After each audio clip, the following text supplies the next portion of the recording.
ଜୀବନର ଅର୍ଥ ହେଉଛି ସବୁବେଳେ ଜଗନ୍ନାଥଙ୍କୁ ଡାକିବା ଯେ ଅନ୍ୟମାନଙ୍କୁ ଭଲରେ ରଖନ୍ତୁ, ଆମକୁ ମୋତେ ବି ଭଲରେ ରଖନ୍ତୁ। ମତେ ଶବ୍ଦଟା ବି ଲଗେଇବାକୁ ପଡ଼ିବ, ସେ ସ୍ୱାର୍ଥ ଏଠି ଯୋଡ଼ିବାକୁ ଅନ୍ୟମାନେ ଭଲରେ ରହିକି ତମେ ଖରାପ ରହିଲେ ଲାଭ କିଛି ନାହିଁ। ତମେ ବହୁତ ଭଲରେ ରହିକି ଅନ୍ୟମାନେ ଖରାପ ରହିଲେ ଲାଭ କିଛି ନାହିଁ। ମୁଁ ଭାବେ ଜୀବନର ମାନେ ଏଇଟା, ମୋ ମତ ଏଇଟା। ଏଇଟାଇପରେ ଆଉ କାହା ପାଇଁ କ'ଣ ହେଇପାରେ? ଆମେ କିଛି ଲୋକଙ୍କୁ ସାହାଯ୍ୟ କରିବା, କିଛି ଲୋକଙ୍କ ସହିତ ମିଶିକି ଚଳିବା, ଏଇଟା ହେଲା ମୋତେ ଲାଗେ ଜୀବନର ମାନେ।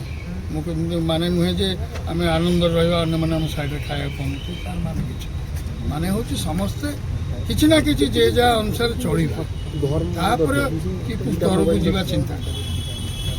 ଜୀବନ ମରଣ ସମସ୍ତଙ୍କର ଅଛି, ପାଣି ଫୋଟକା ସଦୃଶ। ତେଣୁ ଲାଗୁଛି ଜୀବନଟି କିଛି କରିବା ପାଇଁ ଅଛି, ହସିବା ପାଇଁ ନା କନ୍ଦେଇବା ପାଇଁ, ନା ନାଇଁ ପଇସା ପଛରେ ଗୋଡ଼େଇବା ପାଇଁ? ପଇସା ଶୁଣନ୍ତୁ, ପଇସା ଗୋଟେ ନିହାତି ନିଜ ଦରକାରରେ ମାନେ ଆବଶ୍ୟକୀୟ ଜିନିଷରେ ବର୍ତ୍ତମାନ ଯାଉଛି। ତା ବୋଲି ଯେ ତା ପଛରେ ଗୋଡ଼େଇକରି ଆମେ ଜୀବନର ମାନେକୁ ଭୁଲିଯିବା, ତାର କିଛି ମାନେ ନାହିଁ। ଲୋକଙ୍କୁ ହସେଇବା ଛାଡ଼ିଦେବା, ତା କିଛି ମାନେ ନାହିଁ। ବା ଲୋକଙ୍କୁ ଭଲକିରି ହସିକି ଟିକେ କଥା କହିବା ମାନେ କିଛି ନାହିଁ, ନ କହିବାଟା। ଏବଂ ସବୁବେଳେ ଆମେ ଶୁଣନ୍ତୁ, ଦୁଃଖ ଯାହାର ଥାଏ ସେ ନିଶ୍ଚୟ କାନ୍ଦିବ। କାହାର କେଉଁ ଦୁଃଖ ତ ଆମେ ଜାଣିନେ, ତେଣୁ କାନ୍ଦିବା ବିଷୟରେ ମତ ଦେବା ମୋର ଅଧିକାର। ହସିବା ଯାହାକୁ ଦେଖିବା, ଟିକେ ଦାନ୍ତ ଦେଖେଇଦେବା, କିଛି ନାହିଁ। ଏଟା ଟ୍ୟାକ୍ସ ପଡ଼ୁନି ନା, ଗୋଟିଏ ଜିନିଷ ଯାହାକି ସରକାର ଟ୍ୟାକ୍ସ ପକେଇ ନାହାନ୍ତି, ଦାନ୍ତ ଦେଖେଇବା କହିବୁନି, ଭବିଷ୍ୟତରେ ପକେଇ ଦେଇପାରନ୍ତି। ତେଣୁ ଯାହାକୁ ଦେଖିଲେ କେମିତି ଅଛ ଭାଇ ଭଲ, ପ୍ରେମ ଗୋଟେ ସବୁଠୁ ଯନ୍ତ୍ରଣାଦାୟକ ବୋଲି ସତରେ କ'ଣ ଯନ୍ତ୍ରଣାଦାୟକ?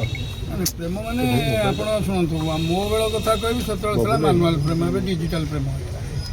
ସେତେବେଳେ ଆଇ ଲଭ୍ ୟୁ କହିବାକୁ ହେଲେ 8-10 ଦିନ ଅପେକ୍ଷା କରିବାକୁ ପଡ଼ୁଥିଲା। କାଗଜରେ ଯଦି ଲେଖୁଥିଲ ଆଇ ଲଭ୍ ୟୁ, ତ ଚାରିଆଡ଼ୁ ଚାହିଁକିରି ଭାବିବାକୁ ପଡ଼ୁଥିଲା, ସେଟା କିଏ ଦେଖୁଛି କି? ଏବେ ତ ସବୁଠି ଲେଖା ହେଇଛି I love Bhubaneswar, I love Puri, I love Rourkela. ତେଣୁ ପ୍ରେମର ମାନେ ସେତେବେଳର ମାନେ ବର୍ତ୍ତମାନ ମାନେ ହିସାବ କଲେ ମୁଁ ଭାବୁଛି ତାର ମାନେ ବୋଲି କିଛି ବର୍ତ୍ତମାନ ନାହିଁ। ଯେ ଯାହା ପାରୁଛି ମେନ୍ ତ ଖାଇଲା ଫୋନ୍ ପ୍ରେମ ନା, ଏବେ ଲାଇଫ୍ ପ୍ରେମଠୁ ଫୋନ୍ ପ୍ରେମଟା ବେଶୀ ଚାଲିଛି। ଆପଣଙ୍କୁ କ'ଣ ଲାଗେ ପ୍ରକୃତ ପ୍ରେମ କେଉଁଟା? ପ୍ରକୃତ ପ୍ରେମ ବର୍ତ୍ତମାନ ବହୁତ ରେୟାର। ବର୍ତ୍ତମାନ ଆପଣଙ୍କ ମତରେ ପ୍ରେମ କେଉଁଟା ହେବ?